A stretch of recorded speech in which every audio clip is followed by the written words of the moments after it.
In the 1960s, Bob Crane had everything: fame, charm, talent. He was living the dream. With that perfect smile and razor-sharp wit, he captured hearts across the country as Colonel Hogan, the cunning, confident leader of Hogan's Heroes, a sitcom that turned World War II into comedy gold. Off-screen, he was just as captivating, clever, warm, and always the life of the party.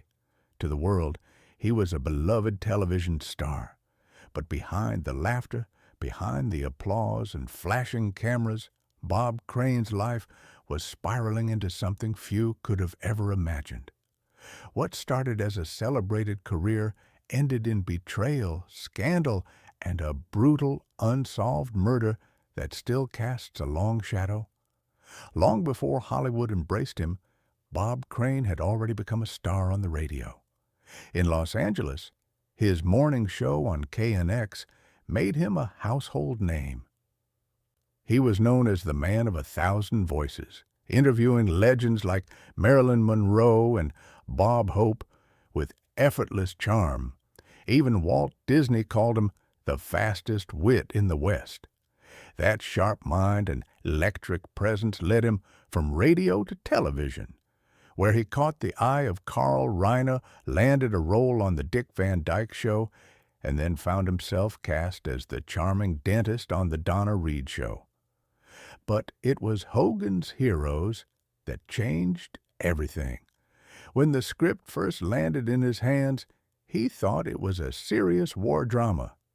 He had no idea it would become one of the most unique and beloved comedies of its time. The show ran for 6 seasons, turning Bob Crane into a household name, earning him Emmy nominations, magazine covers, fan clubs, even his face on lunchboxes. On screen, he was unstoppable. But away from the camera, something darker had begun to take root. Friends noticed changes. His appetite for excitement grew. His behavior shifted.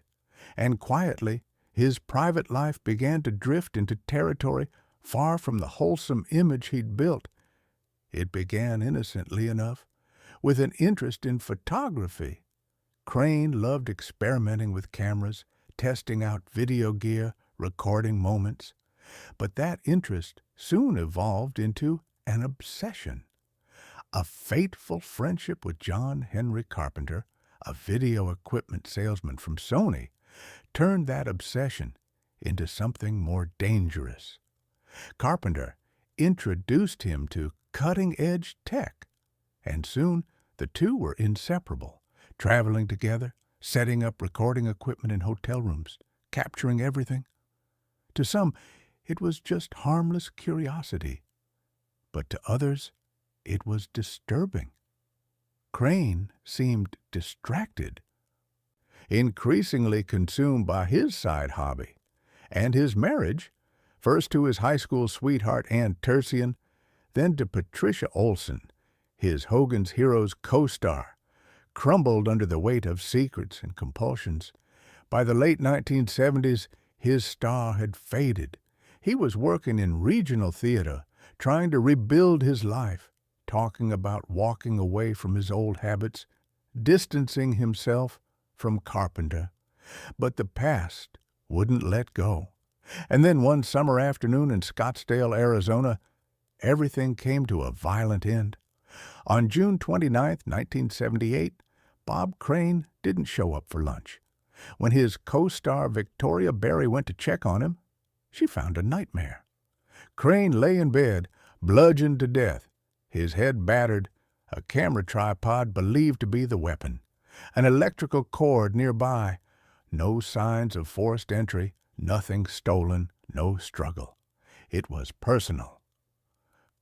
And whoever did it, he knew them. All eyes turned to John Carpenter. He'd been with Crane the night before. They'd had dinner. They may have even watched tapes together. Carpenter claimed he returned to his motel afterward, but witnesses challenged his timeline. Blood smears in his rental car matched Crane's blood type. But in 1978, There was no DNA testing, and the crime scene mishandled. Friends, even family, were allowed inside before it was secured. Evidence was contaminated, fingerprints, hair, footprints, all compromised. Prosecutors didn't file charges. Carpenter went home. The case went cold. For over a decade, silence. Then, in 1990, with new forensic tools and renewed hope, investigators reopened the case. A photo from Carpenter's rental car showed what looked like a biological fragment. It was enough. In 1992, John Carpenter was arrested. The trial began in 1994. Prosecutors claimed Carpenter was furious Crane wanted to cut ties. They pointed to blood evidence, the odd closeness between the two men, and testimony from Crane's own son, Scotty, who said his father had grown uneasy, ready to move on. But the defense fired back, arguing the crime scene was compromised, the evidence incomplete, the tripod theory pure guesswork, and the biological sample gone, missing. The jury wasn't convinced. Carpenter was acquitted. He died 4 years later, maintaining his innocence. But the damage was done. For Crane's family, the trial didn't bring peace. It brought pain. His sons watched the world reduce their father to a scandal, stripping away decades of talent, comedy, and joy. Headlines focused on the tapes, not the man. His son Robert later questioned Crane's second wife, Patricia, known to fans as Sigrid Valdis, pointing out that Crane's will left her everything. His children, his first wife, left with nothing. Speculation lingered, but prosecutors never named her a suspect. Scotty, meanwhile, worked to defend his father's legacy. He insisted the tape showed consensual acts, that his father had flaws, yes, but didn't deserve to be remembered this way. He built a website, released documents, tried to show the world the full picture. But the narrative had already been written. When Autofocus came out in 2002, Crane was portrayed as a man spiraling into deviance. Scotty called it exaggerated. Hollywood didn't seem to care. Reruns of Hogan's Heroes faded. Crane's name, once associated with talent and laughter, became shorthand for scandal. And the final chapter of his life was stained with mystery. In 2016, one last shot at truth. A reporter gained permission to retest blood from Carpenter's car. The result? 2 male DNA sequences, one unidentified, the other 2 degraded. All remaining evidence was consumed, nothing more could be tested, and just like that, the case slipped back into the cold, unfinished, haunted. For Bob Crane's family, closure never came. His son Robert described it like living in fog, never quite clear, never able to move forward, and as the years pass, the tragedy only deepens, not just in how he died, but in how he's remembered. Bob Crane made people laugh for decades. He brought joy into homes across America. He was a gifted radio host, a talented actor, a cultural icon. But because of one night in Scottsdale, that legacy was buried beneath shadows. His story, one of Hollywood's darkest, ends not with celebration, but with unanswered questions, a broken family, and a memory clouded by the unknown. What really happened that night in 1978? We may never know, but the questions still echo. Who had the motive? Who had the access? Who had enough anger or desperation to cross that final line? And why did it happen just when Crane was trying to turn his life around? Just days before his 50th birthday, he was talking about starting over, leaving behind the chaos, the tapes, the old relationships, even his marriage. Was that decision the spark that lit the fire? His family believed something was changing in him. He was tired, worn down, not just physically, but emotionally. He wanted more than the late nights and the hollow highs. He wanted peace. He wanted control.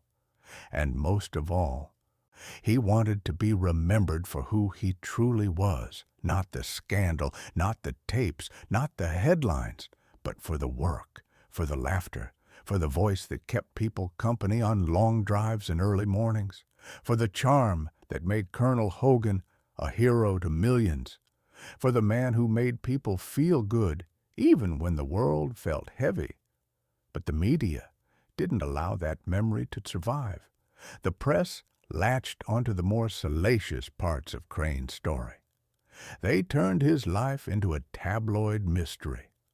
And the deeper investigators and journalists dug into his private world, the less anyone seemed to care about the performer, the father, the friend. It became about the tapes, about the sex, about the camera lenses and the grainy images left behind. A human life reduced to shock value. Even the courtroom became a theater of spectacle. Family members forced to sit through graphic details, personal moments dissected by strangers, and all the while, the man at the center of it, Bob Crane, wasn't there to defend himself. His voice, once so quick and clever, was silenced forever. And what remained was a hollow version of who he had been. For his children, the pain didn't fade with time. It hardened, especially for Scotty, who spent decades trying to set the record straight. He wanted people to see the father he knew, the man who took him to ball games, who cracked jokes at dinner, who was generous, sensitive, and deeply human. Scotty argued that what people saw in the headlines wasn't the full story. That his father was flawed, yes, but not broken. That the women on the tapes were willing. That the technology was new and strange. And maybe Crane was simply lost in it. Not predatory, but struggling. He fought to reclaim his father's name. He launched a website, shared documents, posted family photos. He challenged the narrative put forward by movies like Autofocus, which painted his father as a man consumed by obsession. Scotty said that portrayal was exaggerated, one-dimensional, unfair. But by then, the damage was done. Hollywood had moved on. Crane's legacy was treated like a cautionary tale, and maybe that's what hurts the most. Because underneath the tragedy, Bob Crane was still the man who helped define an era. He changed morning radio. He proved that a sitcom set in a Nazi POW camp could work, not because of its absurdity, but because of the strength of its cast and his uncanny ability to balance humor with humanity. He was a pioneer, an innovator, a risk-taker. And while others may have faltered with similar material, Crane made it sing. But in death, those triumphs were forgotten. They were buried beneath mystery and suspicion, and every time the case is mentioned, it drags his memory back through the mud. Every headline about the unsolved murder comes with a side dish of scandal, a reminder of how he lived and how he died. And yet, the truth still matters, because Bob Crane wasn't just a cautionary tale. He was a man, a father, a husband, a performer. He made people laugh during one of the most turbulent decades in American history. And that counts for something. It should count for more. But for his family, the laughter he gave the world has been replaced with silence, confusion, and pain that never quite goes away. They still want answers. They still hope that somehow someone will speak up, that new technology will uncover a clue, that a forgotten piece of evidence will emerge, that one person, just one, will say what really happened. But with the loss of physical evidence, with witnesses gone and memories fading, that hope grows dimmer every year. Bob Crane's story remains unfinished. A life that once lit up screens now lingers in shadows, not because of what he did, but because of what was done to him and the mystery that no one has ever truly solved. And maybe that's the final tragedy, that a man who gave so much to so many was left behind by the very industry that once celebrated him, that a performer who brought laughter into war-torn settings could not escape the battles in his own life, that in the end, the camera that helped build his fame may have played a role in his fall. And so, the question lingers, not just who killed Bob Crane, but who remembers him, not for the crime, not for the tapes, but for the smile, the voice, the wit, the work, for the joy he gave, for the legacy that deserves so much more than silence and scandal. Because Bob Crane's story was never just about how it ended. It was about how brightly it burned before the darkness came.